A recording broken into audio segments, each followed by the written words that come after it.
Welcome to the Reloading Podcast here on the Firearms Radio Network, presented by Patriot Patch Company and Camerado.com. Hello. We got a new person. Look, I suckered another person into coming on the show. How's it going, everyone? And Shrenada finally decided to show up. Slacker.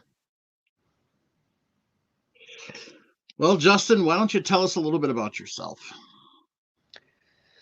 So, I come from a background of just factory guns and factory ammo, deer hunting, and was looking to get a little more out of my rifle. I was fortunate enough to have someone with a lot of background and experience to train me on precision shooting, which led into reloading, and then I went down a rabbit hole of I said that of just the You'll precision understand why hand that's funny loading. in a minute.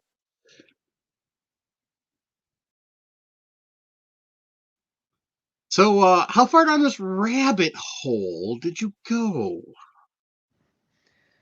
Oh, I've gone down a lot of different deep rabbit holes. I would say probably the deepest was about the consistency of priming and ignition. Okay.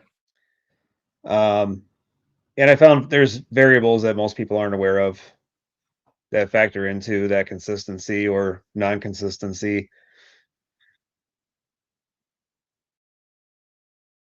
So, what's RHP?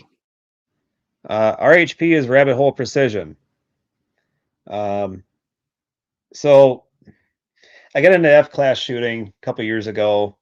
Just went out for my first. Well, actually, let's go back a year before that. I had never shot any competition in my life. I had a Ruger 10/22 that was set up fully custom. There was nothing. I bought the receiver with nothing else, and that's what the gun was built from. There was no bolt in it, no nothing. So everything from the bolt to the charging handle to the stock to everything, the barrel. I figure if I'm going to build a 10/22, I've always wanted an accurate one, so that's what I did. And then lo and behold, a few months later, opportunity came up to do this PRS 22, or some other people know it as NRL 22. But it's just a 22 rimfire competition where you're doing kind of a longer range precision, if you will, for the size cartridge we're talking about here. I enjoy getting my feet wet with the experience of competition. So then I went into what my long-term goal was to get into F-class, 1,000-yard competition. And I was chasing after consistent primer seating for years and years, and different tools and techniques and everything, and the books and all the experts, going by feel, going by measurement. The best thing that I've found so far was sorting by rim thickness to get the most consistent primer seating depth, but that's with using a primer seater that has an adjustable stop. So in other words, it has a micrometer like click adjustment to it, so that the tool pushes the primer the same distance every time, regardless of how soft or hard you push. When the handle stops, that's the end of the travel. But so I came up with this nifty tool for people to be able to measure rim thickness and sort the brass out by rim thickness, and pick up that little extra consistency that they can get on their ammo. Try to be at the leading edge of competition. Okay. Well, we definitely thank you for joining us, and thank you for bringing your experience and your competition experience, plus your deep hand loading experience, and some of the processes you've come up with, and definitely. I know that we've had Paul show off the And you actually came out here one night and we showed off Yep. the tool, but definitely want to give you some more time in the future during we're going to launch the as you and I were talking the other night, we're going to launch the basics and reloading, and then also the hand loading series again here in the near future. But we're going to do it different than we have in the past. Instead of doing basics one week and then hand loading the next, we're going to do the whole basic series, and then we're going to go back and go into the hand loading series. And that'll do two things. One, it's going to stop a confusion on our part on talking about deep dive stuff when we're only supposed to be talking about the basics. The other thing is it's going to give a chance for maybe somebody to follow along from the basic steps and then realize that, well, this isn't good enough for me, and they can dive right into the deep dive. Yep. So excited for it. So that'll be sometime in April. We'll start that off. All right. Jordan, what you been up to? I'm getting acclimated into the job. I have gadgets and toys to play with. I'm waiting for it to get warmer so I can go link up with Nick. Yep. We can go chronograph some stuff and get me ready to start loading some rifle rounds. All that good stuff. Turkey season's coming up. I'm already pre-plotting for stuff. Hopefully I will get access to a 24-hour range this summer. That's the goal. At least I'll be able to start shooting. Is there any 24-hour ranges by you? Yeah, for pistols and carbine. The other range that I can at least shoot 400 yards. It's not, but Nice. still. I can go on my own schedule and not some business schedule. Exactly. Other than that, nothing. Work. Just work. Getting used to being back at work. Justin, I'll have to tell you what my job is offline. Sure. Okay. Yeah, we got to keep her job on the low key. So. Okay. But,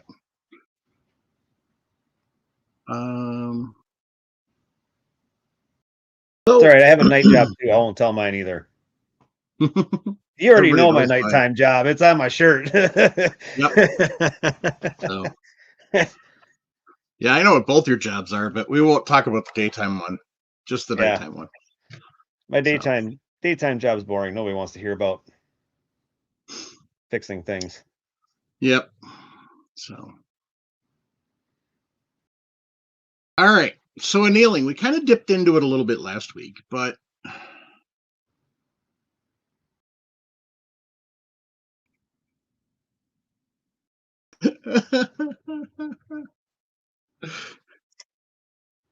Vanessa's not only early, but she's on point tonight. She said, my job is retired. Want me to describe it? Yeah, she convinces me what to spend money on Facebook. I've got until September of 29, and then I can retire from the school district, and then I'll just be a gunsmith. So and put a little more time into the podcast. So that's where I'm at. But want to thank everybody for joining us tonight. Make sure you like or thumbs up or whatever the case may be on whatever platform you're watching us on. We appreciate it. Hearty piss off to YouTube. So episode 1 was done 12 years and 3 days ago. They just pulled it down tonight for terms of service violation.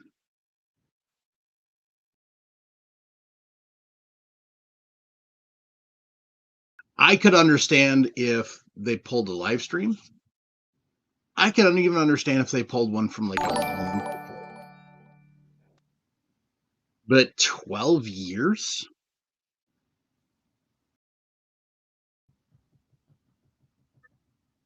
Seriously. What the hell? Anyway, so when you have your brass and you shoot it, nature of brass is it expands and then it shrinks a little bit. The way it works. Depending on the percentage of the alloys in it, determine how much it expands and shrinks. But if it didn't shrink, you'd have to pound it out of your chamber every time. If you had a decent chamber. Military chambers, it's not going to stay because they're such wide. But I mean, even most of your hunting right now, hunting rifles, say like last 15 years, you'd probably have to pound it out because it would expand and it would just stick in there. So that's kind of the advantage of brass. Whereas other metals don't necessarily contract back; they just stay expanded. So, and so what happens if you just shoot it, leave it on the range, or throw it in the brass bucket? It's not a big deal. You never care about it again. However, we love this stuff. We care about this stuff. We're going to use this stuff again. And so what happens as you start to go through and you resize this, and then you reload it, and you shoot it, and then you resize it, reload it, reshoot it, is the metallurgy essentially changes, and it goes from the normal flexibility that it has to a rather brittle eventually. And so what that's called is it's called work hardening.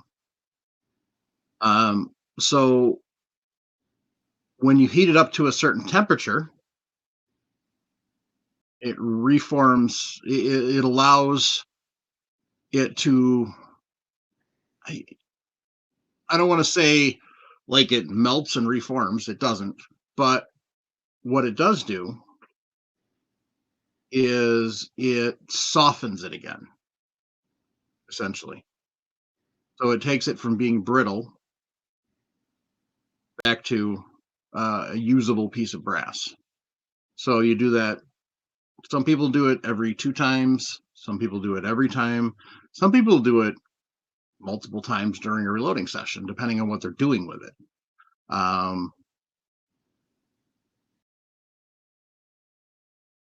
So,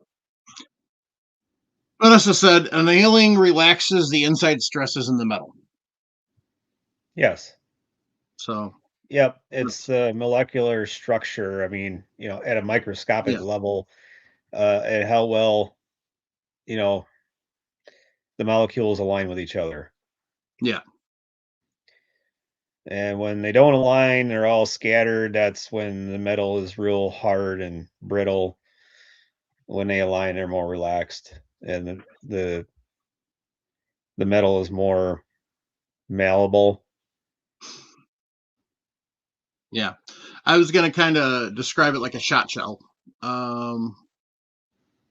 Like a steel shot shell, the steel's hard and unforgiving. And if you don't get it in the shot cup correctly, you can get a barrel obstruction. Because instead of going through the constricting choke and moving around to go through the choke, it literally doesn't move at all and it just stops. So that's kind of the easiest way to explain it. Is it's kind of like if you don't, it's when the metal gets worn and brittle, work hardened, it's like a load of steel shot. When it's normal, it's like a load of lead shot. It'll flow easily. So, and what you're doing, not only are you allowing the brass a longer life, but you're going to get a little bit more consistency out of it. Yes.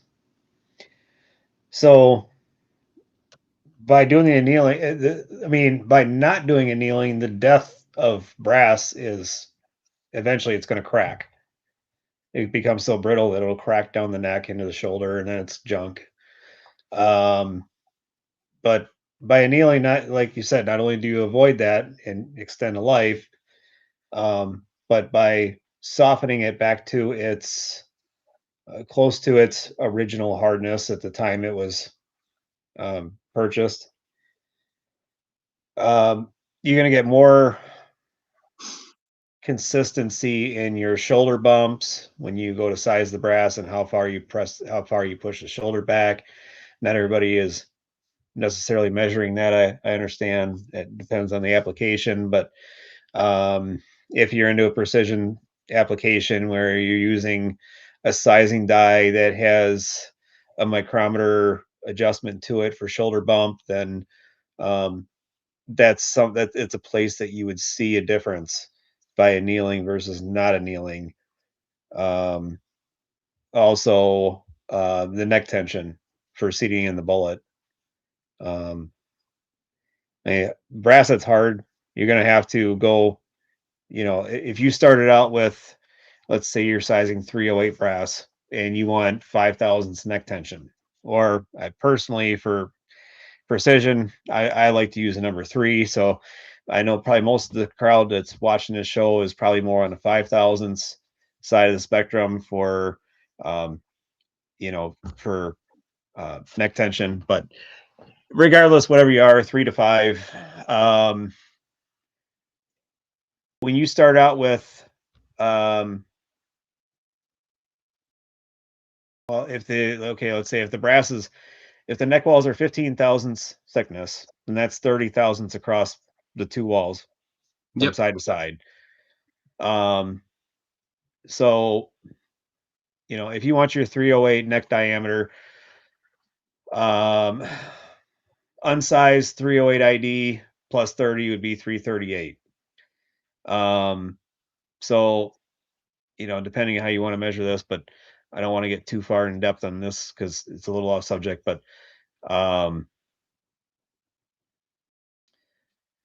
whatever neck bushing that you start with, as the brass gets harder, you're going to have to keep going smaller and smaller with your neck bushings in your die if you use a bushing die in order to maintain the same neck tension, because as the brass gets harder, it's going to want to spring back more. So you go to size it down, and as it gets harder with using that same neck bushing, you're going to notice that your neck tension is becoming less and less with every firing until you go down another 1,000 smaller on the neck sizing, if that makes sense. Yeah. You have to push it farther because it pops back farther. Yep. So, do you have to anneal? No. If you're just a reloader, do you really need to worry about reloading or annealing? I guess it depends how much you pay for your brass and how much you shoot. Yep. I think even for hunters, it's definitely worth it. I mean, you can, if you really want to get to it, there is homemade annealers that you can find instructions for on various platforms, where basically you just have a torch with the neck and then you can do that. I know people that what they'll do is they'll put it in a socket and have the socket on a drill, and then they'll just turn the drill slow and you just rotate the idea is, if you leave the flame in one spot on the brass, you're not going to get done what you need to get done. So you have to have the brass rotating to spread the heat evenly. Sure. So that's why the socket idea in the drill chuck works, But you have to be able to, operate your drill at a slow speed or slower speed. But so the challenges with that come with maintaining the same trying to hold exactly the same distance from the flame every time from cartridge to cartridge to get consistent annealing. Yep. If you change your distance, you change the heat. Yep. You know, you get too close, you get too hot. You get too you're a little further away the next time, now you're cold. Hmm. As you're going to see when I set up the annealer. And yes, I do have brass that I plan on sacrificing. So, And then the next struggle with flame, um, I mean, I might as well point it out because everybody should know, is session to session, getting the same amount of annealing. So let's say you got, you know, I don't know, 1,000 casings of whatever it is, 223, 308, whatever you're annealing. Let's say you get half the batch done on Saturday, and then you shut all your stuff down, you go to bed, then Sunday you go to do the other half. Getting that flame dialed into the same exact temperature that's the other battle, so that your first batch doesn't differ from your second batch. yeah, exactly. Just something to pay close attention to try to get it as close as possible, you know, for the best outcome. Yeah, that's one of those things where if you can leave your annealers, like, um, Maybe just leave, yeah, most of maybe your, just leave the knob that adjusts the flame. Leave that. Don't change that, and just shut the valve off on the tank, so that way when you fire it back up, it's at the same setting. well, with the way most of your annealers are set, they just use a standard.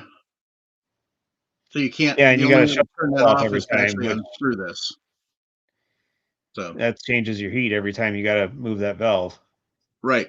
So what you can do is you could maybe make a mark on it, Yeah, um, you know, or pay attention. Like this one, it has off written on it, so you could just pay attention to where that is, or where the arrow is, or you know, sure. whatever. Yep. The other option is not as safe, but you could blow it out and then unscrew this. Don't unscrew it while it's lit. That's a bad idea, Yep. but I don't recommend that. The other thing you can do is they make I like the inline mark shut on the off knob valves. idea. What's that? I like the mark on the knob idea. Yeah, it's basic and simple. So, Yeah. A little paint um, marker and little yep. dot, whatever. Or just you know, even a pocket knife and make a scratch.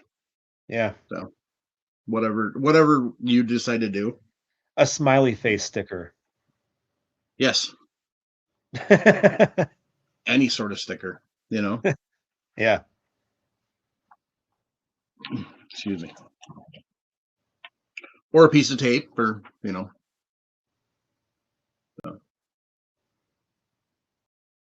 Sure. But so Vanessa wants to know: do you save up all the brass that can no longer be used? She uses brass fittings in my leather and woodworking too.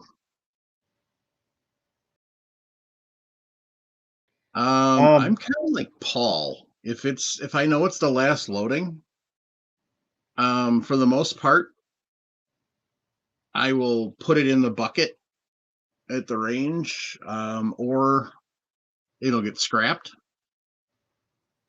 But I have thought about cutting the heads off and using it for, you know, people make earrings and crap out of them. But so my answer to that is, um, well, most of the brass that I'm cycling through over and over is all, you know, Lapua brass for my competition shooting. But what I do is I don't like I try not to throw away any brass, but I like to keep a bunch of scrap brass on hand, even if it's shot out, because um, I will use that for setting up my neck turning machine. You know, the auto dot. So you know, because I mean, with getting set up and get dialed in, if you're trying to do it with new brass, there's a good chance you're going to end up with a little couple scrap pieces you got to throw away. But if you got old brass to get it dialed in with, at least get it real close and then do the final adjustments with virgin brass. That's where it's nice to have some old brass around where you can just toss it in there and, you know, get things dialed in close enough that you're not going to create any scrap with your new brass. mm-hmm. So I like it for that. And I mean, I don't use it for my amp annealer because um, the from lot to lot, you know, not everybody knows what I'm talking about when I say lot to lot. But if you buy a box of brass, there's a lot number, on the brass, and that lot Yep. number has to do with when it was made. You know, I mean, to be real vague about it. But generally, if you have, you know, let's say if you have 3 or 5 boxes of brass and it's all the same lot number, that brass, the alloy content of the brass, just everything, the whole manufacturing process that all that brass went through and all those different boxes all went through exactly the same tooling. Um, you know, the annealing, the metal composition, because I mean, let's face it, the brass may not always come from the same supplier every time when they get it in a little pellet forms, when it's, you know, before it's stamped out and shaped into a cartridge. Um, and same thing with barrels. You know, there's a difference in metal. You know, a barrel maker can have a bunch of good barrels, and then all of a sudden he gets in the next shipment of barrels, and you know, then maybe the next shipment isn't so great. Um, but um, anyways, um, It's about consistency, yeah. is what it boils down to. So, one thing to tell you: never, and I mean never, anneal primed brass. No, I've done that. Not by choice. Well, I guess it was by choice. I didn't want to do it, but I did it. Yeah. Yeah. There was a picture that we posted in Discord of the after effects of a guy that annealed primed brass. Now, if it's a 30-06 or a longer piece of brass, you might get away with it. But if it's 223, maybe even a 308, you're going to pop the primer. But the primer doesn't Yep. stay in there usually. Yep, because the heat the case head is too close to the neck and shoulder. The heat transfer gets up into the primer. It becomes overly sensitive and just pop. Yep. Yeah, it was 6BR brass that I learned that with. Well, luckily you didn't wind up with the same thing the guy did. He literally had a primer pierce his skin, and it was sitting up against the bone. Oh, I had to surgically remove it. yikes. Yeah. So play stupid games, win stupid prizes. Yep. So, another important thing when you're annealing: safety glasses. So, but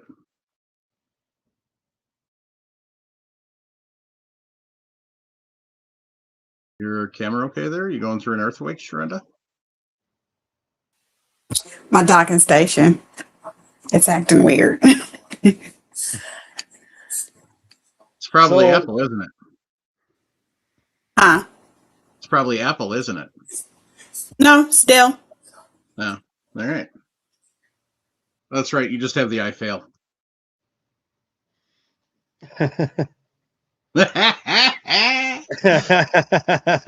So you know what's funny about that? The camera that I'm going to use in a minute is an iFail 12, and I'm on a Mac Mini right now. So, Gonna have freezing.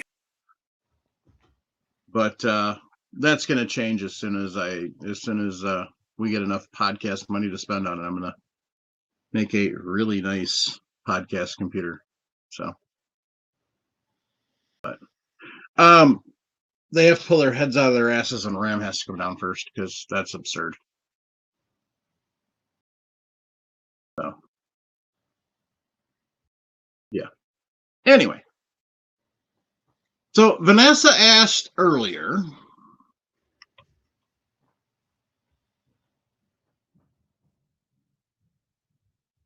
where'd it go?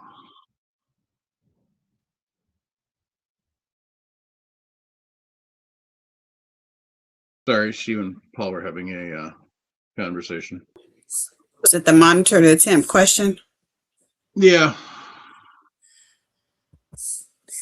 There we go. So she wanted to know, how do you monitor the temp? Well, there's actually multiple ways you can do it. As far as figuring out if your temperature is the same, honestly, you could use your casting thermometer to check your temp of where the flame is. If you're that concerned, you could do that. As far as the brass itself goes, there's a product called Tempelac, and there's different temperature degrees for that. The other thing you can do, which we're going to do tonight, is turn the lights off, and when it starts to glow, then you know it's good. It's kind of a suggested theory. So, but it's not as consistent as using Tempelac and getting it set. And you can use Tempelac and literally do every single case. But like the EP Integrations 2.0, it has a timer on it, or a speed control, so I can adjust the speed, so then I can kind of tell. And using the orange coloring By is speed, you mean the feed rate, because it doesn't spin the case any faster. It just spins no, it it in the spins, same it place spins the case longer faster before and it slower. feeds the next. No, it spins the case faster and slower. Oh, it does. Okay. Yeah. I don't know but I feel like it should have two adjustments then, one for feed rate and one for spin rate. Well, see, the way it works is it's all one. So your brass sits here and then drops in here. And the faster this is turning, the faster it goes in and faster it goes out, but also the faster the brass is rotating. Okay. So it does both at the same time. All right. So, Correct. okay. Operates on the KISS theory. That's fine. That So, works for me. yeah. And that's kind of the nice thing. That's one of the things I liked about it. But also, to be fair, Todd gave me a good discount. So, but as far as the flame annealers, Todd's does everything I need it to do, because I'm not going to be doing a mass amount of annealing. I'm probably going to anneal my hunting loads and maybe some of my reloading, my plinking loads, if I actually get serious. But I mean, basically, I'll be looking at my 30-30 loads, my 35 rem loads, my 6.5 needs more loads. We'll get annealed. I'm not going to do any pistol. I'm not going to do any 223. I probably will do my 300 blackout after I resize them. But Jonathan Whitney gave me a whole crap ton of 300 blackout brass, so I don't need to make any now. So, I mean, that's kind of where that's all at. And you don't... I'm never going to anneal pistol brass. I've heard people try it. But the problem is the case mouth and the neck are so close that you're not going to be able to get your neck or your case mouth to the temperature you need it to before you get the head to the same temperature. And then your case is junk. So Paul Nelson said in the chat, had a primer get mixed up in my in some fired brass and got it loaded in my Gerard annealer. Oops. So before I show this off, let's talk about your annealer, Justin. All right. So my annealer is this is the old model, but it's the AMP annealer Mark II. So it has the Aztec software in it to do the analyzing side of things. They offered it two ways. One came with the analyzer, one didn't. They're the same, just the difference in price is the software you're paying for, Right. and the feature. What's the advantage of the software? The advantage of the software is when you, uh, when a cartridge, literally, so I have this set up for single feed. So I don't have the fancy little brass knob. I don't know. I've got it somewhere, but anyways, it just holds a regular shell holder like this, just like you use Mhm. in your press, and the little brass thing just clamps down on there. Just gives you a bigger thing to hold on to. Anyways, it's not needed for the demonstration, but it's definitely a luxury to have. So the casing just drops into the shell holder like so, just like on your press, and um, there's different bushings for this, or pilots, I guess you could call it. This one here is a number 12, which is for the 284 as well as some other casings. And since I had a 284 cartridge handy and it's the last thing I annealed, I just left it that way. Um, the biggest difference between those is uh, the diameter of the hole, but Mhm. also um, the depth of it. You know, Okay. so the thicker this knurled section is, the higher it's holding, because that shell holder is only going to go till it hits against the face of this. It won't allow the rest of the cartridge to go any deeper. So the height of this kind of adjusts that neck and shoulder to get it right in that sweet spot of where the heat of the induction annealer is applied. So, Okay. anyways, it's got a power switch in the back that I can flip on. It'll power up. It's internal fans kick on. And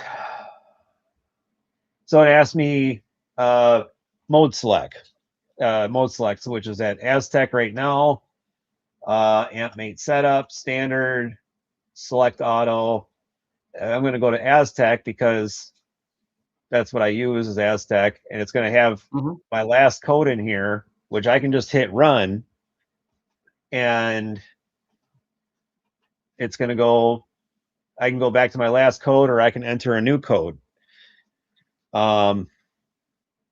If I'm doing different, I mean, because obviously you're going to switch. You're going to use an annealer for all different kinds of casings, whether it's 308, 223, 30-6, yada yada. You're going to use different bushings for each one. And so what I do is on the inside of the lids in the ammo can, I'll write in the label here on the top of what the annealing code is. So that way, when I go back to anneal this brass again, I know what Aztec code to enter in here if I've done other stuff since then. So, anyways, I'll just hit use last, and I can put that in there, hit the start button, and there it's done. That piece just got annealed. Mhm. You can see the color difference in it. Yes. So that's the advantage of an amp annealer, an induction annealer, is it's that quick. So So I can go through. I mean, I can single feed. I have this feeder that goes on top of here, and then there's you put your Dillon case feeder on there, and then Yep. it can also automate it. But to be honest with you, I'd like to get it set up. I just haven't done it yet, and I got to set up. I got to basically manufacture a stand because they don't really make a stand for it. You got to kind of fab up your own thing. Yeah. But yeah, I gotta make a stand for the case hopper, and then I can automate it. Doesn't really save me a lot of time. It's just I could be doing something else instead of babysitting that. Mhm.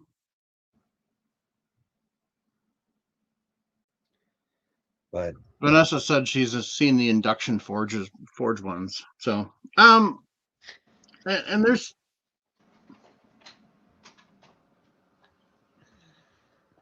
and there's people that are actually building their own as well, using an induction annealer off Amazon. Um,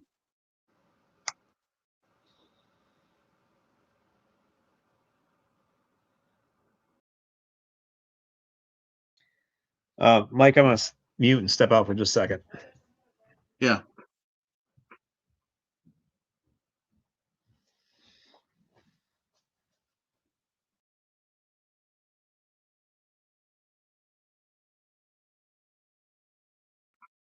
So, I'll show you what the induction annealer or the induction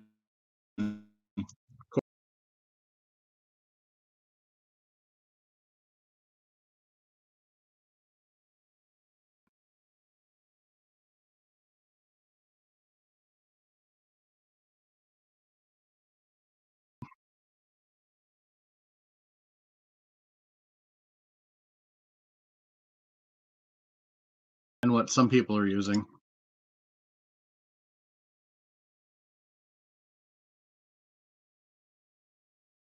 Like roughly, how much is your unit again?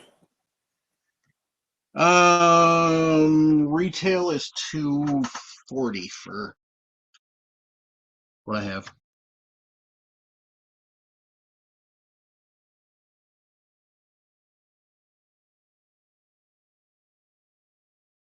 So Clifford Zach wanted to know, does the cartridge spin when using an induction annealer? No, it doesn't. That's the advantage of an induction annealer.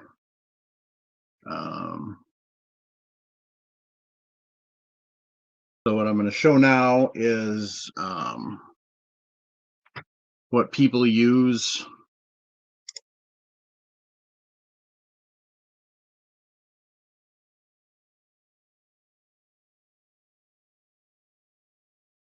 You pain in the ass.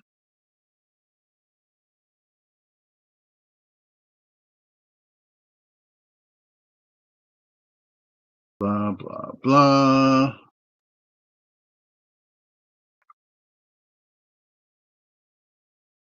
Yeah, I don't care. Go away.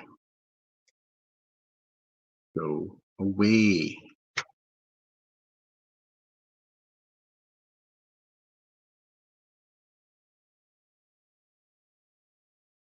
Okay.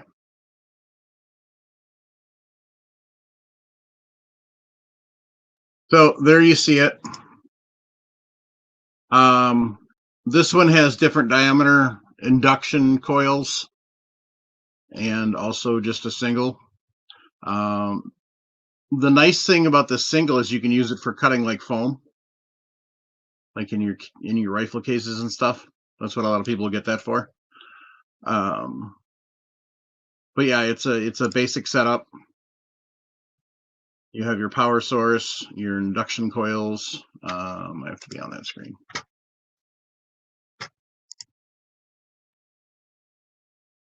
And it tells you the diameters.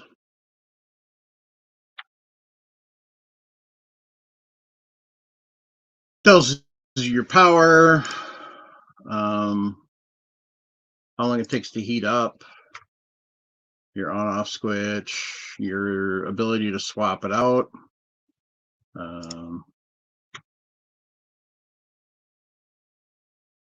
This is what a lot of people will buy this for, is working on getting rusted nuts and stuff out. You just heat that sucker up and it boom pops right loose. It is a wonderful, beautiful thing. So that's what this was kind of built for. But we, as like we do with everything else, appropriate tools for our own use. So, and I mean, there's a lot of different options. The Solary, I think, is one of the better ones, not just because Amazon says so. Looking at it, but I mean, you've got all sorts of price ranges and different.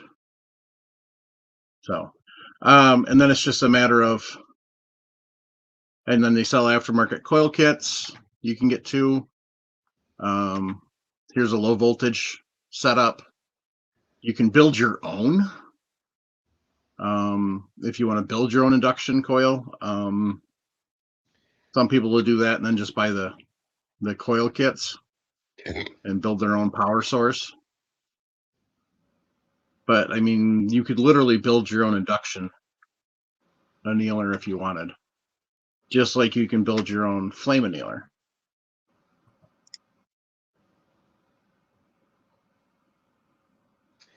I'd say the biggest difference between that, I think it's worthwhile pointing out. See, all these induction annealers that you're showing, and I own one of those mini ductor. It's like the name brand Yeah. version of those. Um, Mm-hmm. I mean, I use it for for my day job, but anyways, Right. it's a set temperature. So, the longer you hold the button and it heats up, but the amount of the electrical output, the wattage of it's always the same. Yeah. It's just the longer that the heat is held there over, whatever, your brass or your steel, whatever, the more it heats up, the longer it's held there. But the amount of heat that's applied by the induction process is the same every time. Um, the advantage that the amp annealer has that a lot of people may not understand, and this is part of the Aztec side of things with it, with where it analyzes the brass, is not only does it adjust the time that heat is applied, but it also adjusts how much heat is applied. So there's two sides to that. Yeah, it has a I mean, the variable idea, wattage. yep, and the idea, I mean, because if you got a piece of brass that's got a lot of meat to it, you're gonna need a lot of heat really fast, because you don't want that heat traveling up the case body and towards the case head. That area, the case body and case head, you want that pretty much to be as hard as possible. Um, you don't want to do anything to soften that. That's just going to ruin the Mm-mm. brass. The only thing you want to soften is the neck and the shoulder. So the longer it takes to get that neck and shoulder up to temperature to restore it back to its original hardness, the more heat that's transferred up into the rest of the casing where you don't want it. So the name of the game is hot and fast. Which is why a lot of people with the flame annealers use a MAP gas instead of a propane. Yeah. Um,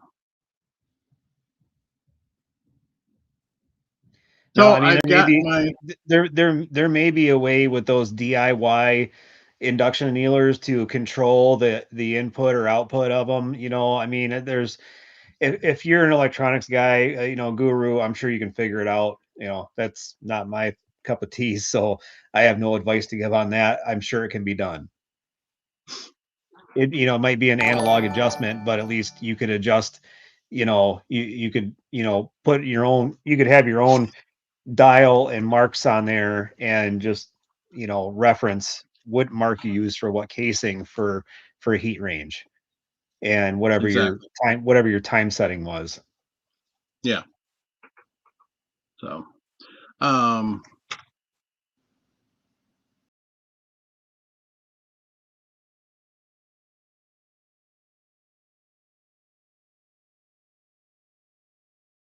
sorry, I was checking on something quick. And my computer wasn't playing nice. Okay. So Paul Nelson's also talking about a couple of companies that are making induction annealers besides the amp. He said Burst Fire now makes an induction annealer, and then ADG makes one called the Arc Ultimate Cartridge Case Annealer. That's a long word. Blech, long name. So, but anyway, so I'm going to demonstrate this, and I did set up, but I also didn't set up at the same time, because I want to show kind of the benefit of this one is it's pretty easy to set up and go. So, as we've got it here,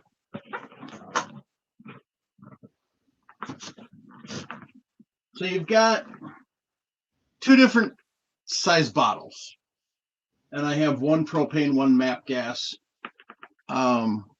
just for demonstration purposes, because you've got your different bottles, and then you can see the advantage and the difference. So basically how this works is you've got your bottles that you set up like this.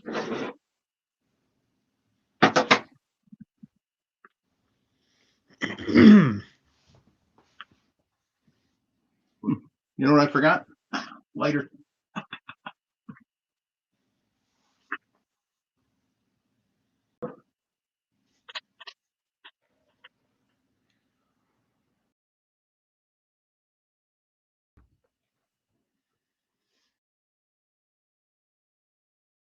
So what you want to do, and the reason this is set up like this, is so that you can take, and you may find out that it doesn't get where you want it to. So you may put this on the other side. Most of your propane bottles have a little line in the middle where they weld the tank together. They weld the halves. So I'm actually going to slide this over a little more. But you want to get it set, and then we've got our knob so we can see. You want to get it so it's more towards the base of the flame, not the tip. Because as we've been talking about, consistency is the key. So if I've got it out at the edge, if I've got it set way out here, and let me go find a lighter quick. I'll be right back.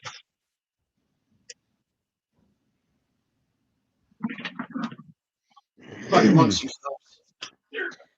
So how has life been, Sharenda? Life's been interesting here in the Midwest with my 4 seasons in one day. Yeah. We've had some interesting weather here too. Well, it's not too interesting. It still is every year because it happens every year, and even every year it's still amusing every time. But yeah, we just got hit with a bunch of ice and snow. That's 72, and this was Saturday. That's 72 on a Saturday, and then 14 degrees Sunday. It's hampering my outdoor time. I got things to chronograph. It was 8 degrees when I got in my vehicle this morning. Yeah, there was nothing in the weather forecast, and before I left work, it was snowing, and we were all like looking at our apps. There's no snow indicator, so okay. Yeah, I'm over it. It's like went to go outside to do some archery that I shouldn't be doing in my backyard, and I was like, it's too windy. You're diehard to be out in the cold weather practicing your archery. I mean, I hunt in it, so gotta practice in it. As long as it's not windy or raining, I'm fine. Yeah, I become a Sally. I'm fair weather now. Yeah, but I refuse to go. I can go play in it, but please don't ask me to go grocery shopping or adulting in it. Yeah.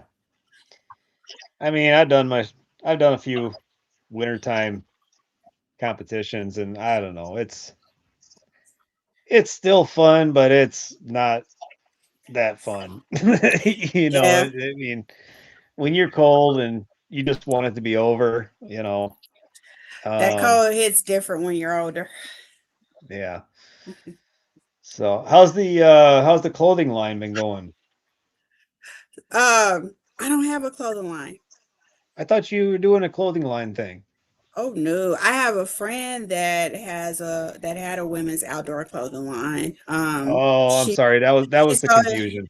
That was it. No, I do a bunch of ranting and raving about there's not enough variety of women's hunting clothing. Yep. So I remember it was probably a long time ago that you were talking about it on here, but I remember it. Yeah. No, that's the problem. I still have some issues with stuff, but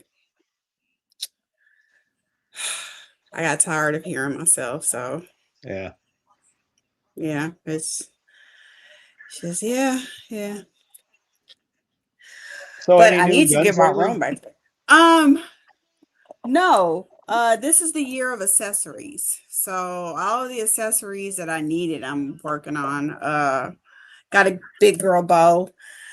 I have a desk where I can set up my reloading stuff again when they get my office cleared out. I got some work being done on the house and it's taking a lot longer than I had anticipated. So I think my Okay. dining room may become my reloading room.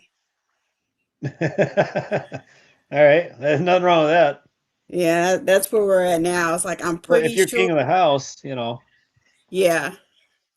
Well, I like to think I am. I've been regulated to only certain parts of the house. Okay. Yeah, Wow. and I need to get Got one of dark those there. annealers. Mike, I feel like you should have on some music so you can romance your annealer. You turn off the light. What the hell's wrong with you?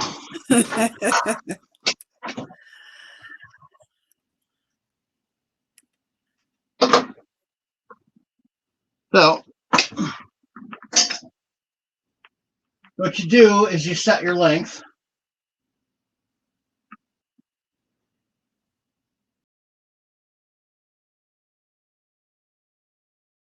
Hi, Allie.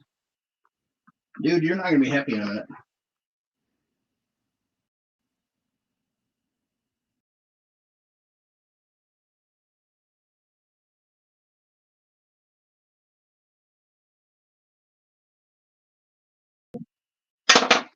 So Mike, we're not gonna take that paper out the pan. Heck no. Couldn't light that crap on fire.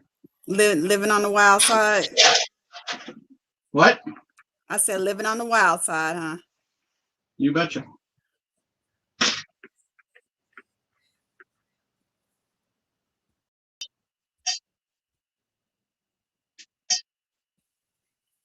So you got to get your set, and obviously I don't have it set right, so that's why I'm showing you.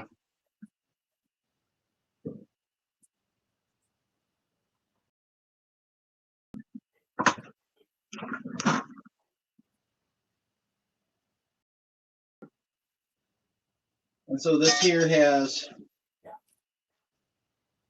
a stop. You slide out. Basically, what you want to kind of do, the easiest way to do this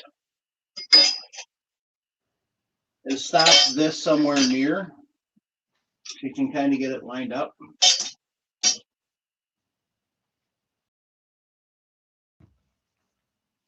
And from what I've learned from talking to people is you're better off having it so your brass sticks out a little farther, so it's not right on the edge. And then you can have your flame out a little bit, so you're not actually heating up this part as much. So you're doing that by moving the torch or what? Kind of. Or is there an adjustment like to that disc that spins? There's an adjustment to the disc. Okay, so you can do small adjustments with that. Yeah. You can do coarse adjustments with the torch and do your fine adjustments there. Yeah, you can adjust that if you need to, move it in and out. This bracket, this stop moves in and out. And then Okay. this also moves in and out. All right. So it'll do anything from, I mean, theoretically, you could do 17 HMR with it. Not that you would, but you could. All the way up until 50 BMG. Okay. So. Well, it's a nice little compact unit. Looks pretty lightweight. What, probably 5 pounds? Something like that. The only downside to it is just trying to be consistent with the setup, with the amount of setup work there is, trying to be consistent with it. It's right. So what you do is you get it set Move this in a little bit. And you don't have the MAP gas on the other side.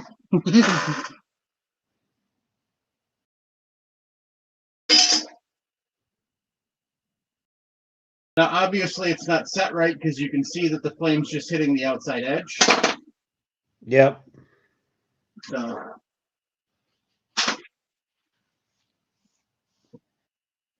that's where you can kind of play with the torch.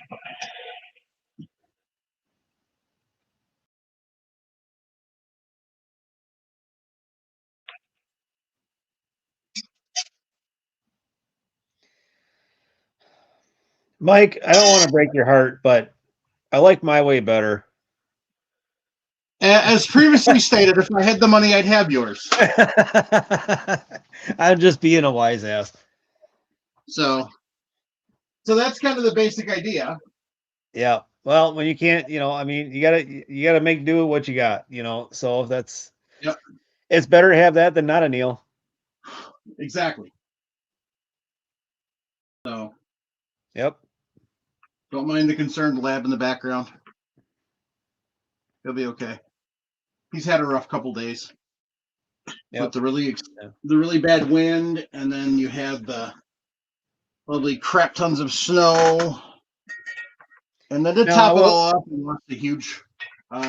we lost part of our huge pine tree in the back that came down crashing on his fence. So, and then the branch was just laying in the yard. So, he's had it rough.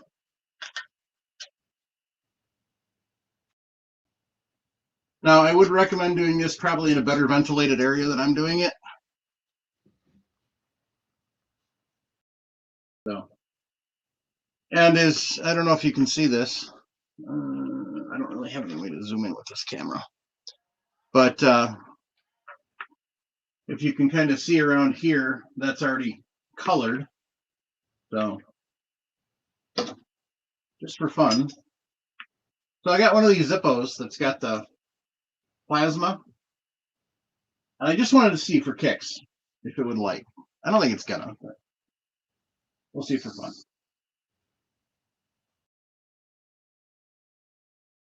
Nope.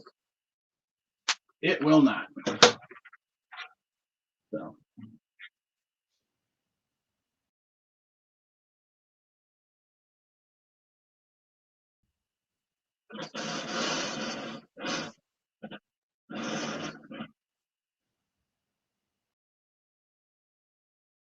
And if you're using lighters or matches to light your MAP gas or your propane and it doesn't light the first time, shut it off, turn it back on again.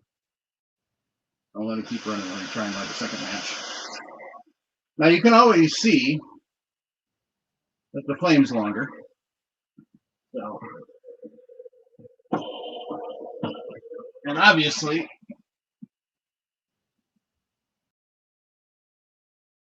it's going to sit different because it's a different shaped model.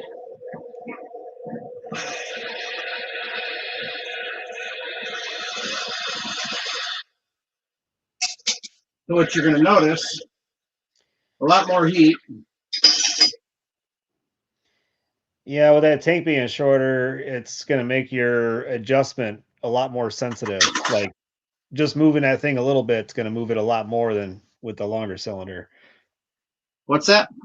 The little bracket that goes on a tank, that support with a shorter tank like that, a smaller movement is going to give you a bigger adjustment than with the longer tank. That's right. So yeah, it's a little more finicky with a short tank like that. Yeah.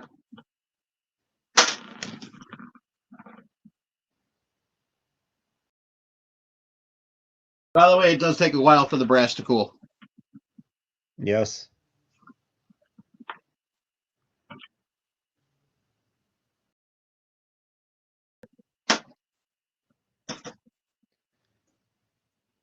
Whenever I'm annealing brass, my 5-year-old son always wants to jump in and try to take over.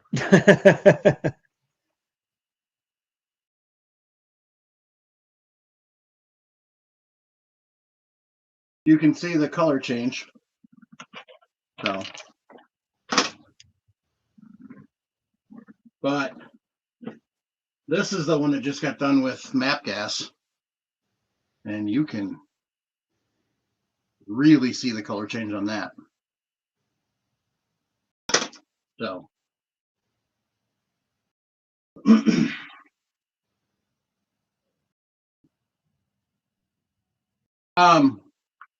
but yeah, there's different adjustments you can do. So, and there's a warning over here. It says caution hot. So, but yeah, you can definitely, like this one here, I'll probably move it out a little bit because it wasn't falling in right, if you noticed.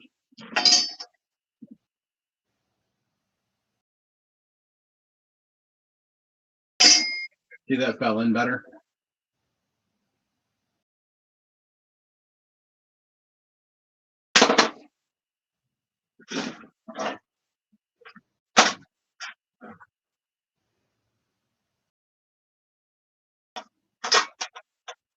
And then, so if you want to adjust for different brass,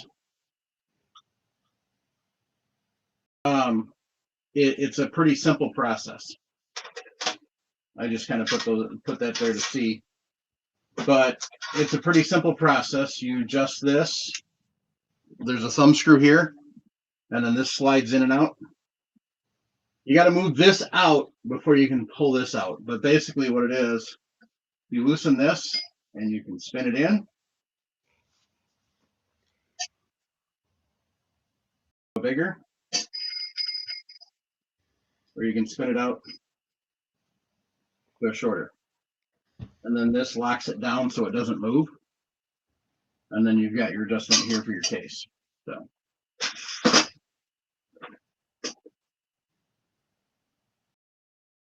And then here's your speed control.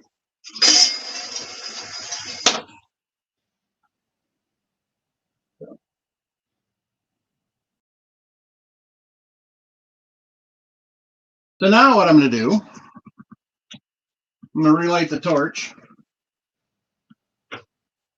And then I'm going to turn the light off so you can. So actually with that machine, the slower you go, the longer it anneals. The faster you speed it up, Right. the less annealing time you're putting in. Correct.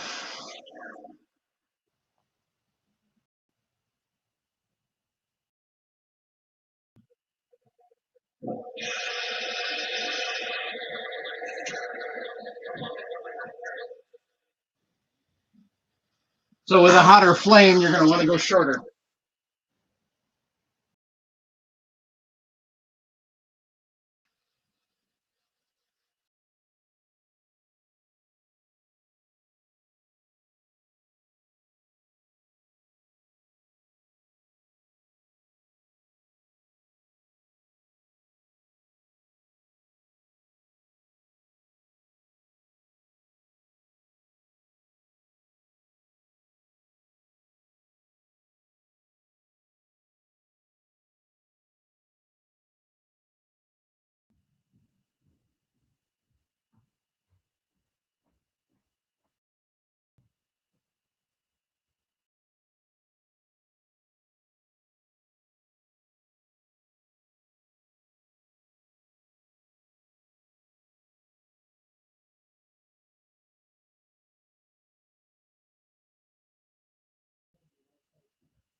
That looked pretty close to about right.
But that's just made out of a regular steel. So I just realized that was a really long pause with like almost no audio. So anybody listening to this on like, just with their earbuds are like probably wondering what's going on. no, we take out all the silence. Okay. So if it's silent, it'll get taken out. So Okay. Michael Dunn said you want the case to drop just as it gets red. Yep. So which having the background light was probably a little. We can see pretty good. Hi Ken, Hey, Mike. how are you? Good. Grab a screwdriver and pick one of those. Pick one of those pieces up that you just annealed, so we can and hold it up to the camera. And that's another way to tell how your anneal is kind of what it looks like down the case, especially when you're using the flame annealers. And anybody that uses a flame annealer, I highly recommend the MEP. So I would say you may have slightly over annealed that, not too much, though. Yeah, I know. These brass were all guaranteed to be sacrificed. I was just kind of showing the process. The where that tarnish is going down is probably once it's on the body, it's half again farther than it needed to be. But Okay. I mean, so also what I would have done is I would have pulled the flame. I wouldn't have had the flame quite that close. So with that, you see, you get that blue flame. So Yeah. I want the tip of the blue flame to be just past the brass, right? And Okay. you're pretty deep in it. Yeah. And I find that's where I get the most consistency, right? With the MEP, because it burns more consistently, you get less fluctuation in temp, which helps a lot. You can anneal just fine with propane, but I'd recommend you do a slightly longer one. Because you're going to have to spend a lot of time under that heat to overdo it with the flame. Yeah. Right. I mean, you can still overdo it, but you're going to have to, it's going to take a lot. Right. So it's easier to slightly overdo it and have that lead. So I want it to be about where my thumb is, not how far down I was. Yep. Okay. So, and like I said, I didn't even, I just kind of set it up more for demonstration on how to set it up and everything. I probably would get Tempelak, and I probably will get Tempelak when I do this. Just because that's. I think starting out, that's not a bad idea. Once you get used to it, you're probably not going to use it anymore. Right. With my flame annealer, the bottle attaches to a hose, and then the nozzle actually attaches to the base of it, and I can do my fine adjustments that way. With the flame annealer, you don't need super precise, like high. You just need a good, consistent spot where the flame is hitting and consistently heating it, and then you just adjust your speed. Right, that's gonna dictate really how long it sits in that flame. That'll give you a good indication of where you're at. What I would probably do with this setup to help with consistency is I would probably put it on a platform of some sort so that I can lock everything down and have it, Yeah, I mean, a little side table like that is not. I mean, it'll work, right? Right. But you bump that table just a little bit, and it's going to jostle the bottle slightly. And mine's got these tight things that you can tighten the thing down, but they slide over time. You're going to have to watch your flame over time. That will slightly just kind of adjust and move, and you'll just have to adjust it. And you'll see it. You'll see it plenty of time. Just kind of watch what's going on.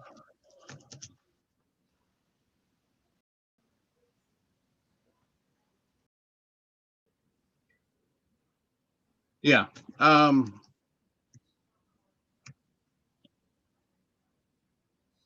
Michael Dunn, which annealer did you get? Because there's a few induction annealers out there.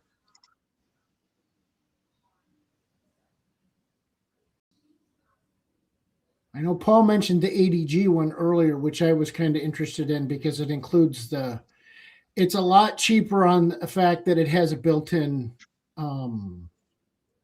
case feeder than what the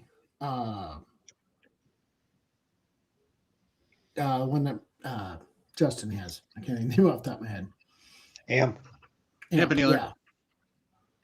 So, and I mean, it doesn't have the ASTEC code. I think it's helpful. I think that, you know, it's, if you can afford it, it's great.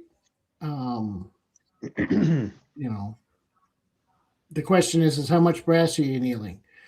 Are you doing 200 pieces or are you doing 1,000 pieces, right? You're doing 1,000 pieces, you're going to want some kind of case feeder, because that's going to take forever if you're pulling them by hand. Mm-hmm.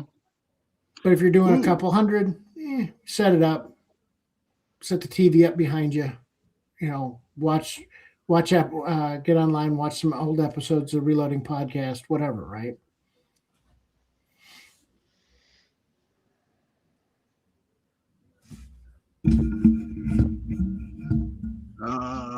Amazon's got a couple of infrared thermometers for digital thermometers for $14.99.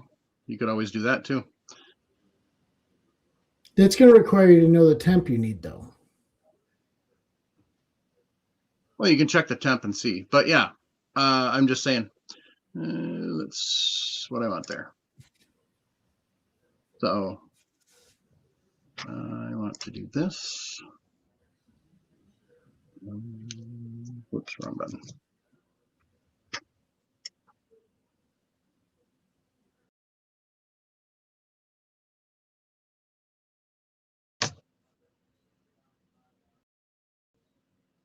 So I put the link for Tempelac in the chat, and I'll put it in the show notes too. But basically, it's a paint-on solution that you can paint onto the end of your brass, and then it changes color when you hit the correct temperature. So is the basic thing. The nice thing about having that digital thermometer is it will record the temperature as it's going up, because it does rapid temp. It's not like just a one thing. So you could do that too, because it's basically what those temperature guns are. If anybody's watched like a NASCAR race and they check the tire temperatures afterwards with the little gun that's got the laser beam that shoots out, that's what those are. So they've got a little laser on them that tells you exactly where it's reading. The only problem is you would have to get it to you'd have to figure out how to get it around the fan or around the flame. So, because more than likely it's probably going to pick up the flame temperature versus the brass. So that would be the drawback to using that. Like I said, you could also, theoretically, you could try and use your casting thermometer too, but that would have its own set of issues. Trying to figure that out too, but Tempelac's about the best. So.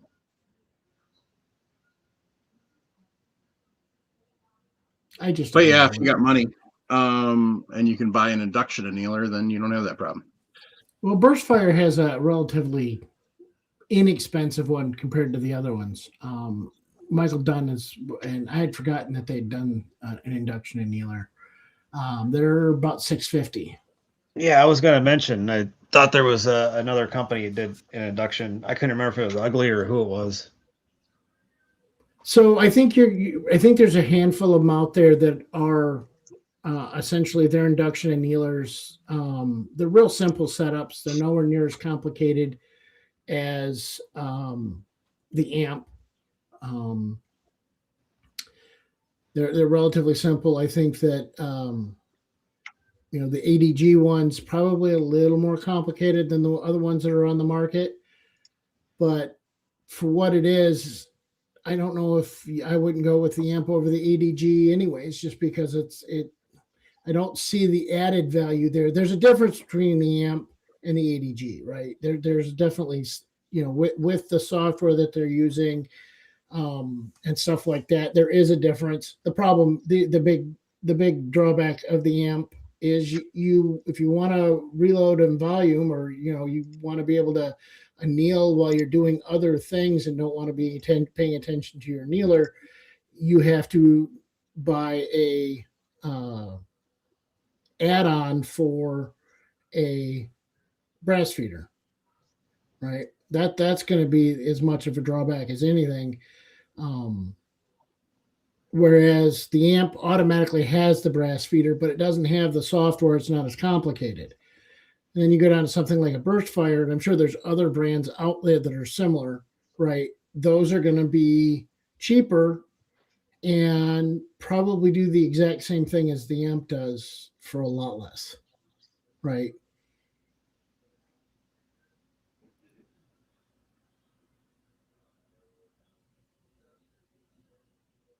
So I'm looking at the Burst Fire,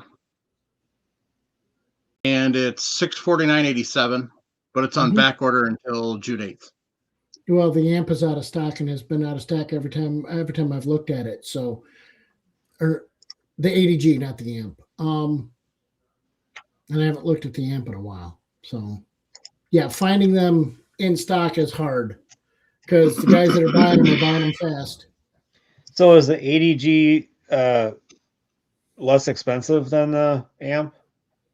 It's $2,000 basically, 1,800, I think.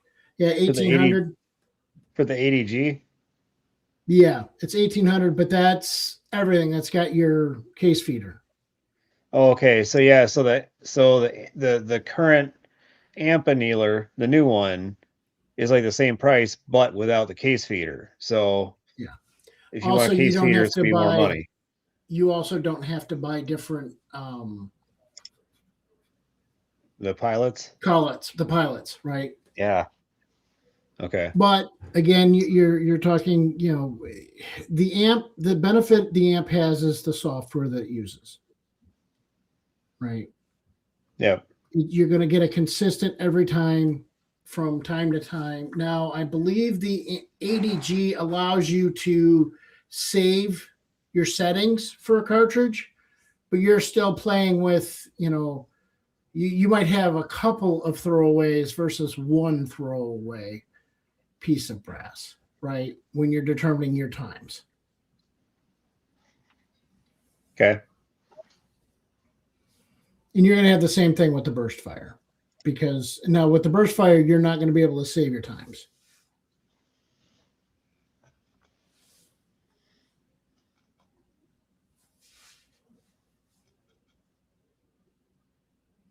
But you're going to get a more consistent heat and cool down period with any induction annealer over a flame.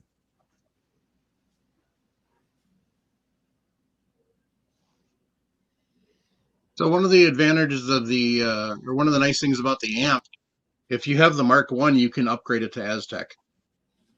Correct. Yes. Yep. So that is right. I believe that's just a software upgrade. Yeah. Internally, I think they're all the same. If you didn't pay for, the Mark II with the Aztec, you can always, because you basically you're just purchasing the software that it didn't come with originally, but the machine is the same. And I'm sure you could probably find a used one, maybe. Software, firmware, I'm not sure which way that, whatever's correct there. Probably a little of both. It's going to be a software. Oh. Because it's adding there's a the feature. annealer. Firmware is going to be an upgrade for how the machine interacts. A different layer. So it's not going to be it's not an add-on when you're really doing a firmware. Firmware is more of a making things run more smoothly if you're upgrading that. Okay. And like I said, there's quite a few build your own induction annealers out there. There was one on Reddit that said it was $200, but it was 3 years old, so it's probably 250, 300 now. There's the Annie from Fluxion, which is $550 to. But the problem with the Annie is you have to manually put all the cases in and everything. So if you just get the basic, because otherwise it's just the exposed coil hooked up to what basically looks like a battery charger. So I think Travis got the Annie at one point in time and he was okay, but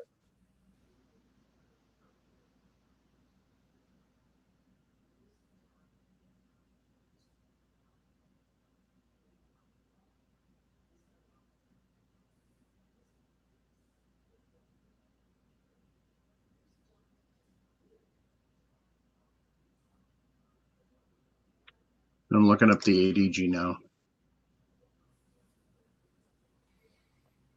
Yeah, I've never seen the ADG in stock, and I've never seen where you can order it on back. I think you have to. It either gets in stock so fast, or they have never had it. I'm sure their wait list is ridiculous. Well, so my understanding is that ADG imports it from somewhere else and rebrands it. Probably. So it is not an ADG. A lot of ADG's products that aren't brass specific, right? So they make brass. That's what they do. Most, if not all, their other products are rebranded or manufactured for them, right? And usually it's rebranded manufactured. Yeah. So. Yeah, like Precision Reloading has it listed for $1,800, but it's out. Yeah, Midway's got it for $1,800. It's out.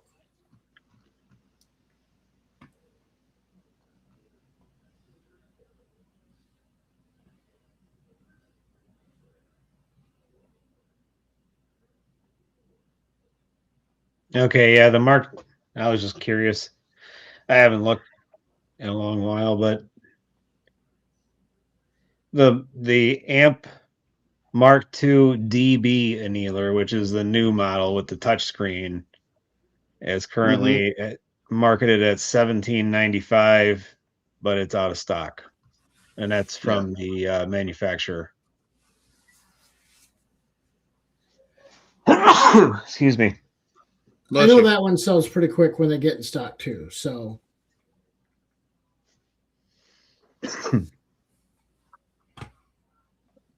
But yeah, definitely I'm going to be getting some Templac. So.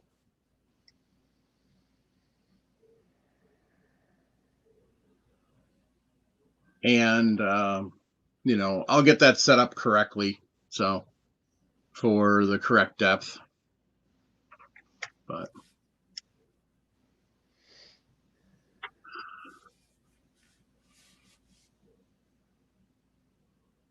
So,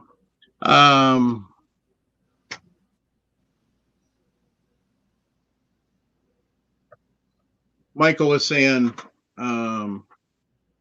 with Burst Fire, they have a dial on it. So when you have it set on like 82 for 556, you can write that down and then go back on your notes. Burst Fire also just got their products into Shields. So, well, everywhere I was looking for the Burst Fire annealer, induction annealer, it's out of stock. So either they stopped selling them to everybody else so they could get them into Shields and have enough stock in Shields, or they don't have any there either. But anyway, so there's lots of different options out there. And of course, if you got a 3D printer, you can build your own. Yeah. Well, actually, some of the things I was seeing for build your own, you don't even need a 3D printer. It's stuff you can get at a hardware store. Yep. You know, the biggest thing is the induction coils. But you know, when I was showing off the induction tools earlier, those were 1,300 watt. Most of the annealers I was looking at are 1,200 watt annealer. but it's just one, which we were saying with yours, Justin. Yours adjusts the power flow. So, I mean, if you really wanted to, you could probably put a rheostat in line and adjust the power flow to the unit, and change your temp that way.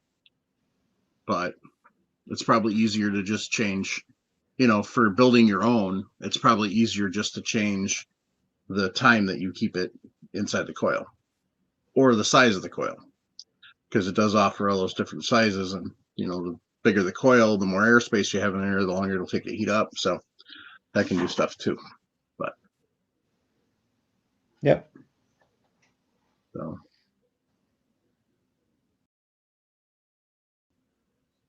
Yeah. Yeah, Michael, I think you joined us a little late. I was showing those off a little earlier, but yeah. So they're anywhere, a lot of those annealers are anywhere from 150 to $200. So, and literally, if you really wanted to, you could literally just use that. I mean, you wouldn't have to do anything else. You could just use that tool. You just have to have somewhere to set it so it would stay, and then you'd have to rig up a system, to determine. I mean, literally, you could lock the dang thing in a vise, turn it on, and then you just have to adjust how you're going to figure out how to put the brass in and then how long and that type of thing. And you could probably use something like the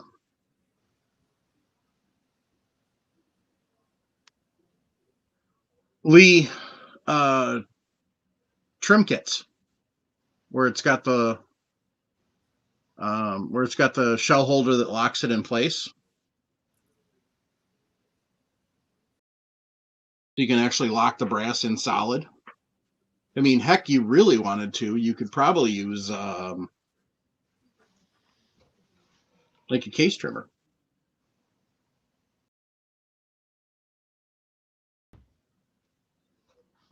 You could put you could lock your, yeah, that would work. So you got your case trimmer here. You could figure out how to anchor the induction here, if you've got enough room. Or you could, if you find a cheap one, you could take off whatever they're using for trimming and just have your, so on and so forth. Actually, no, I got this backwards, but the brass goes here usually.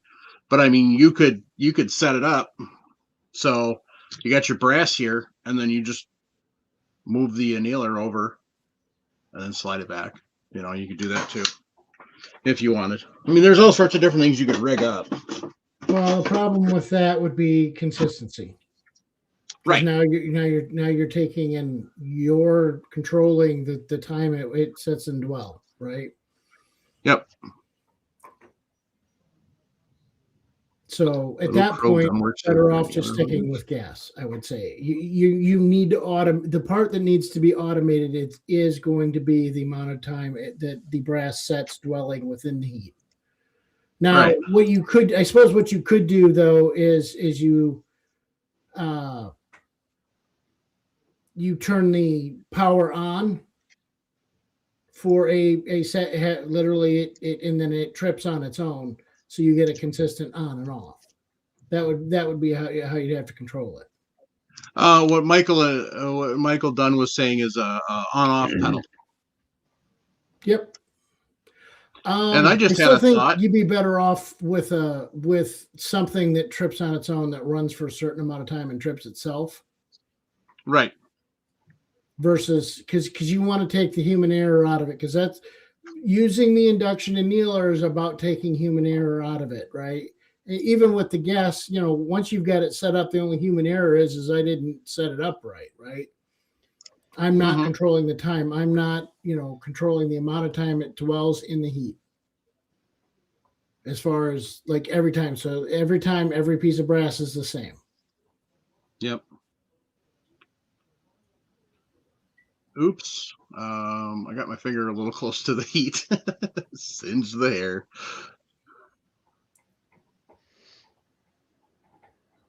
I've Anyway, never burnt myself on my annealer or touching brass that it came out of my annealer ever. oh, I didn't burn myself, but I did No, get it a little. I'm not gonna lie. I've burned myself many times on a piece of brass coming out of my annealer. It's because I'm too impatient. Yeah, yes. Well, I've learned to I'll just have a whole walk tray full away. of brass, and it's like, okay, is it cool? It should be cooled off by now, and not all of them. So what Little Crow Gunworks came up with is a brass annealing mandrel. So you need a brass annealing mandrel, a torch, and a drill with a 3/8 or larger chuck, is what they're saying. So that's another one of those kind of like using the socket, is what I was talking about. But the nice thing is about these mandrels is literally the cartridge is only, the brass is only sticking out as far as it needs to.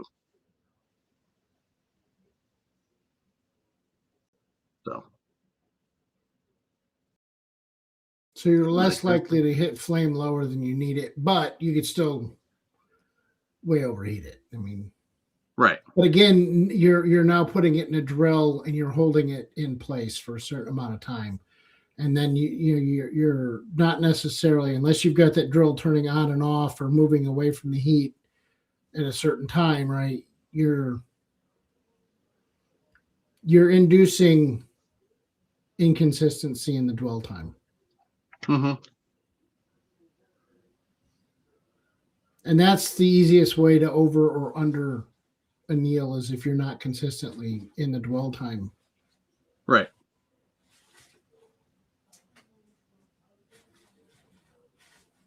Yeah, that's the biggest thing with annealing is consistency, temperature consistency. Making sure your temperature of your annealed brass is the same every time. So. Why would you drop your brass in water? That does not make that would you're trying to harden it again, because that's what One you're of the going to do with annealers your I was brass. looking at does drop it in water. One of the induction annealers.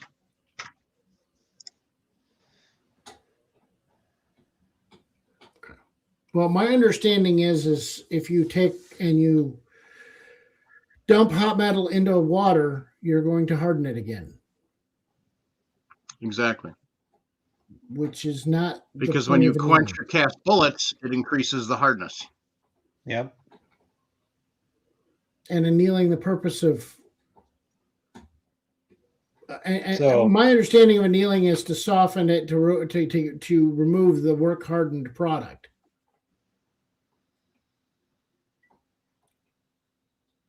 yeah, I agree with Ken. I mean, I'm not a metallurgist, so I could be wrong, but this does not make sense to me to drop it in water. Right. It almost defeats the purpose.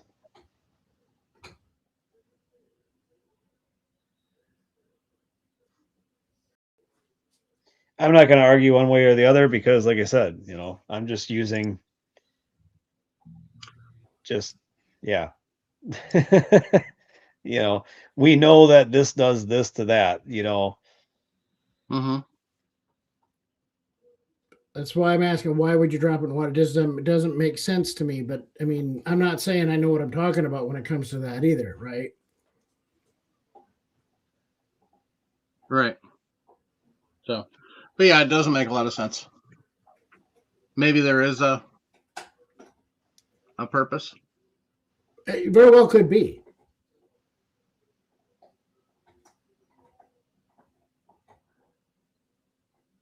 Because, I mean, I don't know.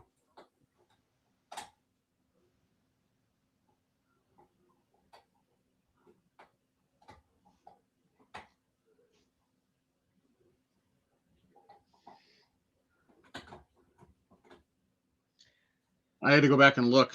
The burst fire uses a water cooling system, but it's to keep the unit cool, not cool the brass.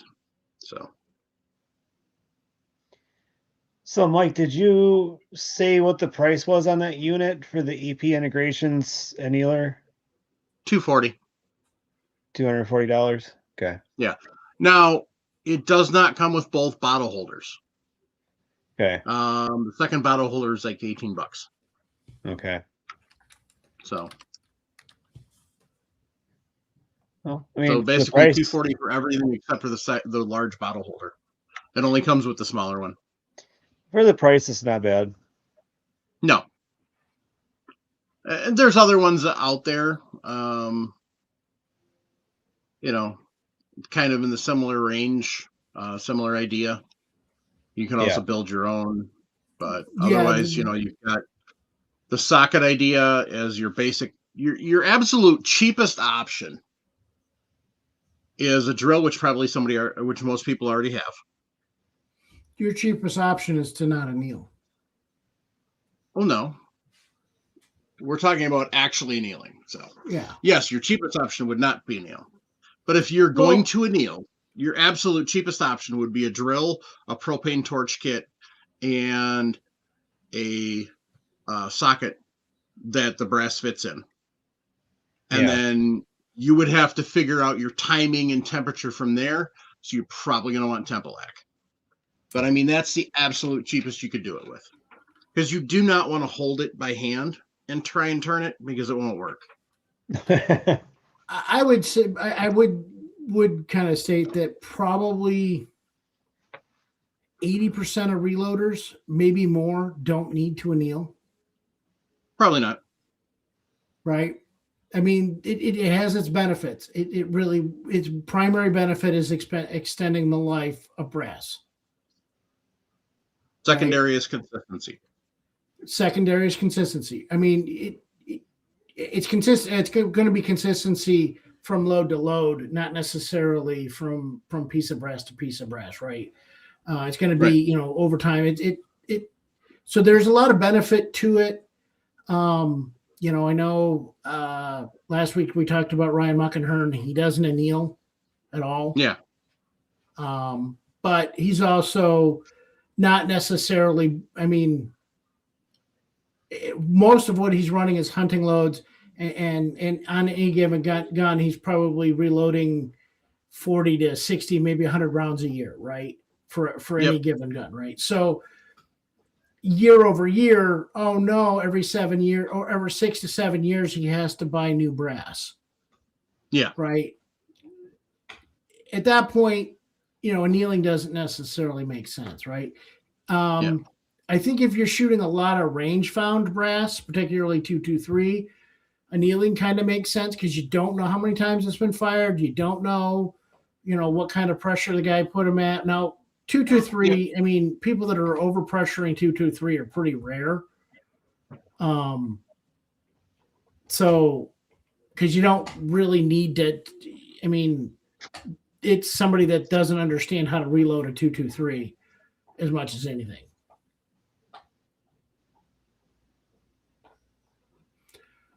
So return viewer's guide popped up and said quenching brass in water after annealing generally does not harden it, and it does not reverse the softening process as it does in ferrous metals like steel.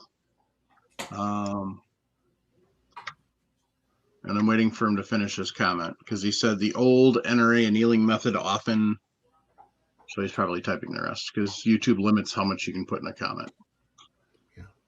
Like I said, I mean, I was basing it off of my understanding, and very well could have been wrong. I mean, we all said we didn't know for sure. So, and I would say, I think just the old NRA annealing method portion of it, and when you get the rest of his statement, it's the old NRA annealing method, right? The methodology on a lot of the stuff that we do now has changed dramatically in the last 10 years, let alone 20 or 30 years.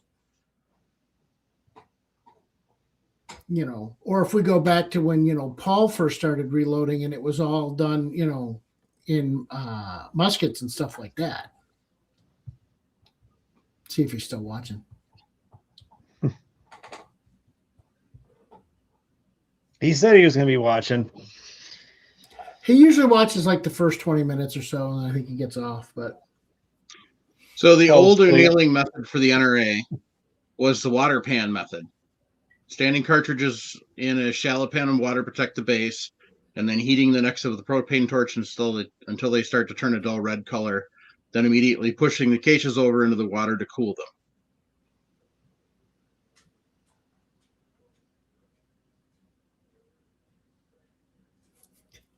So That's the it truth. says, And it's nothing I haven't said to Paul's face.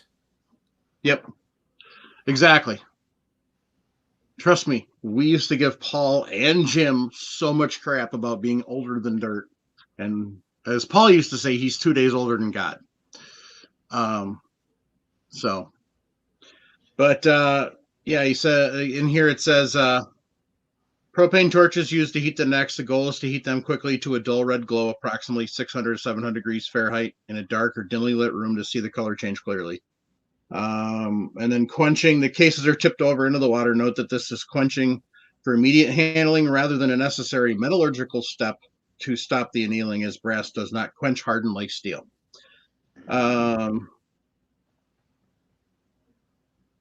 Says it is effective, but it requires practice to achieve uniformity. So, Jim retired from the show. So, he's still welcome anytime, but yeah, Jim has had to step back from the show.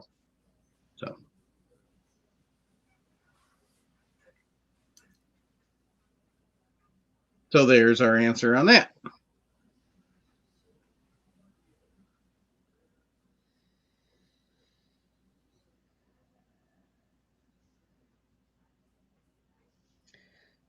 So what batch of brass do you think you're going to run through that annealer first, Mike?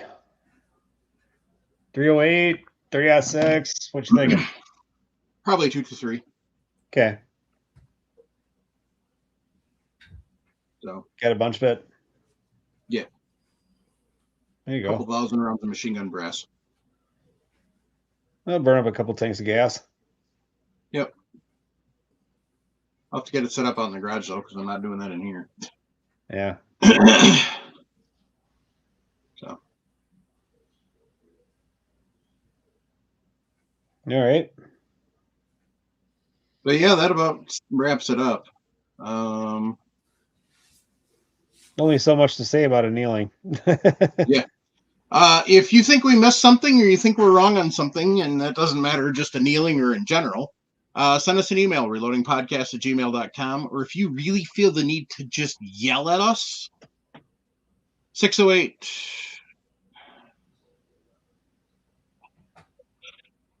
Damn it. Now I forgot the freaking number. Do you want me to look it up for you?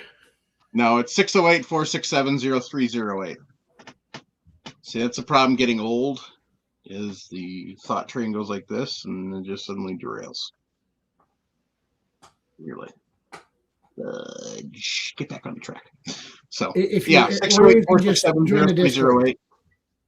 Yeah. If you're Kind of not like on when you Discord, walk into a room and you forget why you went there. and then suddenly you have to pee. Yeah, Justin might something not like be that. old enough yet for that one. Just you wait, Sonny. Those days are coming. So, yeah, we greatly miss Jim, and Paul stepped back to being a spectator in the chat. So, Paul came on, and his health is to the point where he doesn't really have the ability to sit through the podcast, which sometimes wind up going longer.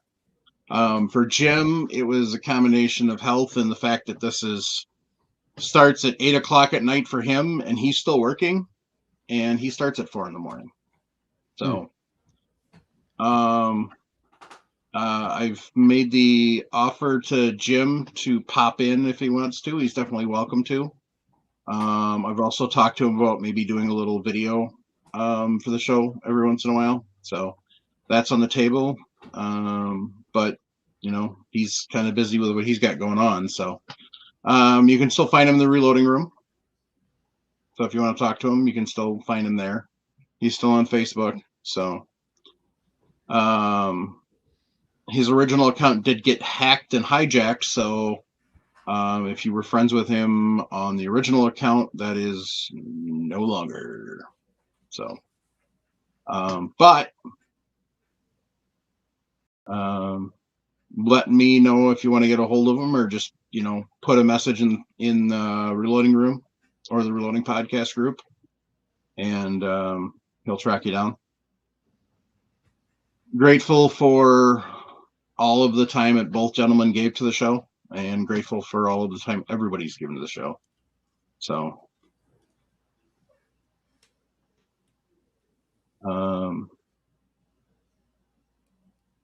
yeah. Thank you, Michael. So,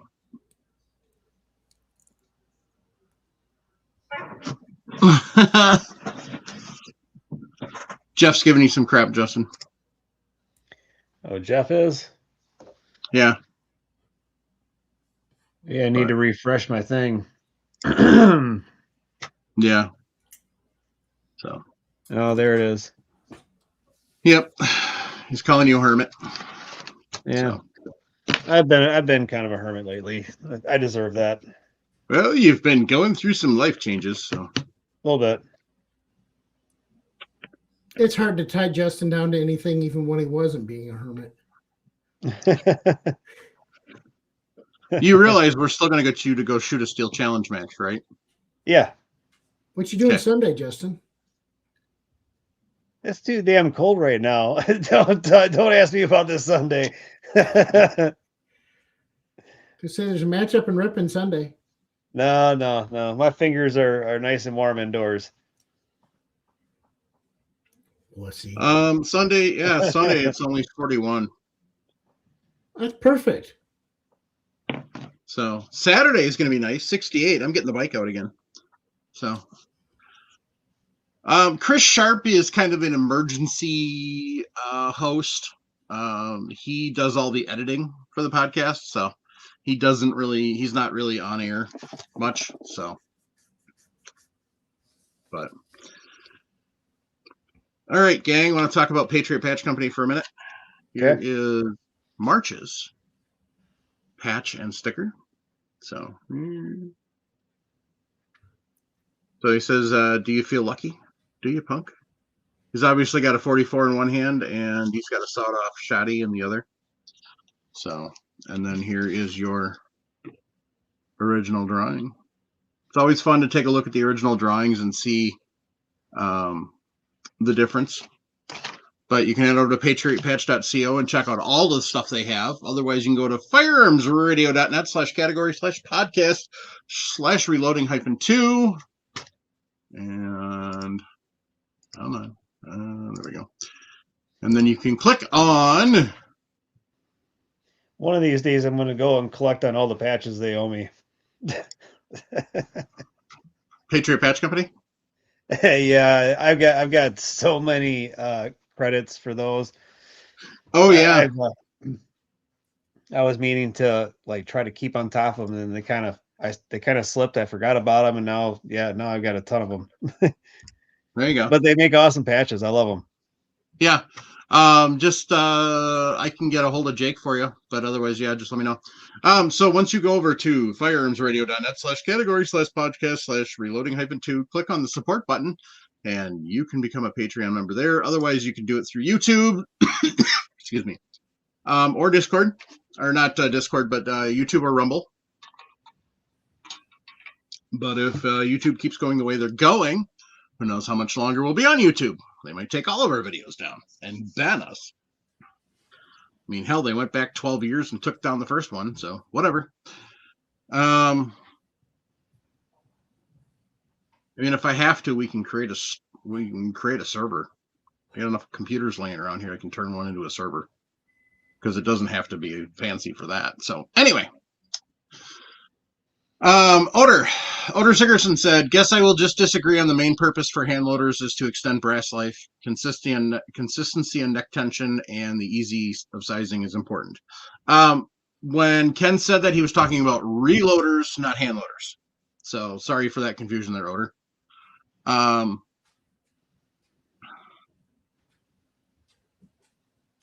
but yeah, when Ken said that, he was talking about reloaders, not hand loaders. So definite difference there. But yeah, I mean, most of your reloaders aren't going to bother with annealing anyway. The main reason hand loaders do it is definitely consistency. So anyway, thank you to everybody that tunes in every week. If you're looking for camouflage, head over to camerado.com. Use coupon code RELOAD5. And on Patriot Patch Company, if you're going to go buy stuff from there, it's FRN is the coupon code to save 10%. So they got all sorts of cool stuff like magnetic patches, which you can barely see, but magnetic patch mounts for like you can put on your safe and stuff like that. They've also got all sorts of other stuff. So at any rate, anybody got any shout outs?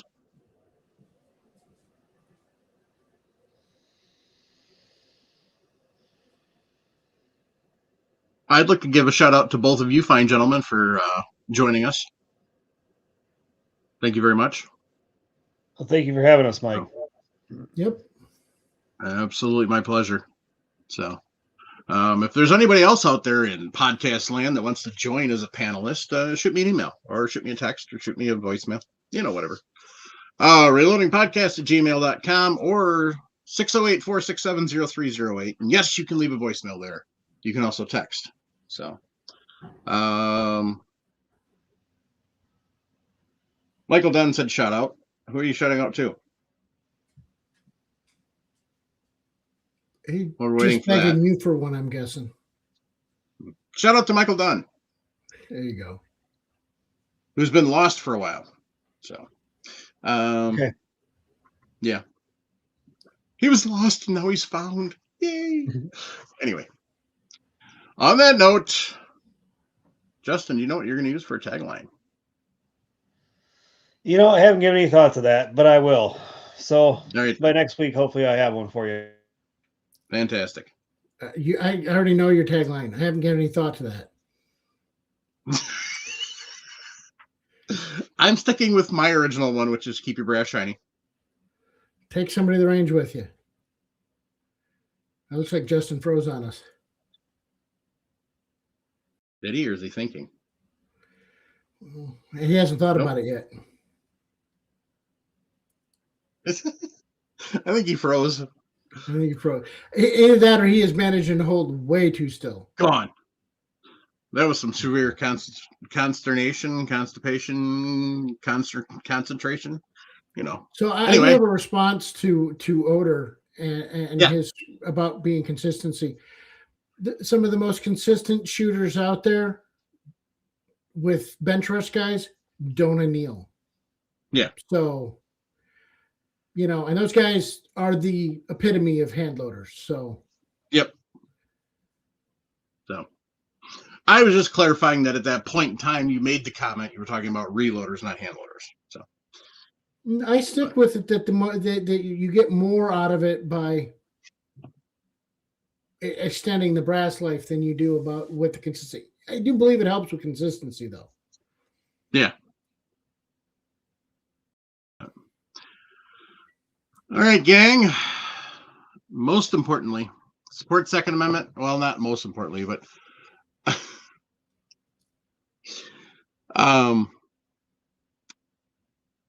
support the Second Amendment, support organizations that support the Second Amendment and are fighting for your rights. Most importantly on that part, though, make sure that idiots aren't getting elected. Virginia has learned the hard way that laziness on election day has consequences. Gentlemen from the VCDL, which is Virginia Citizens Defense League, that's their big 2A organization in Virginia, said that a lot of the rural voters, which typically vote Republican, stayed home. There was they went county by county, and there was a lot of drop off in the rural counties for voters. So whatever the reason was, they had a huge change. And so not only do the Democrats get both sides of their elected houses, Congress or Senate or whatever they have. Here in Wisconsin, we get Senate and Assembly, so I don't know what they have in Virginia. But the governor is actually the governor was a volunteer for Moms Demand Action. So you know where she stands on guns. Needless to say, they have an assault weapons ban they're putting through, a magazine ban they're putting through, and a bunch of other stupid anti-gun laws. So yeah, now we have to spend millions and millions and millions and millions of dollars to take them to court and eventually run it all the way up to the Supreme Court to get those overturned, because people couldn't be bothered to get off their dead ass and go vote. So go vote. If you're not registered, it's pretty damn easy to get registered. There's lots of organizations out there that will help you. Heck, just for fun, you can actually get a hold of a liberal or anti-gun organizations and tell them you want to get registered to vote, and lie to them if you want. Tell them you want to get registered to vote so you can vote anti-gun candidates, and they'll help you get registered, and then you can go, ha suckers. Anyway, more importantly and seriously, if you're struggling, mental health is a serious issue. We need to pay attention to it. We need to make sure you're dealing with it. If you are struggling, 988 or 1-800-273-8255. Check on your friends and neighbors. It's starting to get warmer and nicer, but as we just found out here in Wisconsin, and they really found out in the UP, winter's not done yet. So if you're buried in snow, hang on, it'll melt. So for those of you in Alaska, I'm sorry. You've got about 6 months more of winter. Then you get your 1 day of summer. So have fun with that. They already knew. I know. It's always fun. It's always fun talking with Alaska Russ back and forth about the differences in temperature up there and down there. And half the time we're colder than he is, which makes no sense whatsoever. But, you know. Water. It's the how close he is to the ocean. Okay, that would make sense. So You get in away from the ocean, it's colder. see, this is why I bring other people on the show, because I'm dumb. So I bring other people on that are smart, make me look better. See, that's the secret. Anyway, You're probably better off bringing dumb people on to make you look better, but no. I'm just saying it's a pretty. I guess it is a pretty low bar to find people that. It's not hard to find somebody smarter than me. All right. Yeah. It would be really hard to probably find people dumber than me. All right. Anyway, make sure you're paying attention to your mental health. There's lots of resources out there, especially if you're in crisis. 988 or 1-800-273-8255. If you're a veteran, dial option 1, and they'll get you to a little more specialized people. So, Ken, thanks for joining us. I thank Justin. So, and on that note, good night.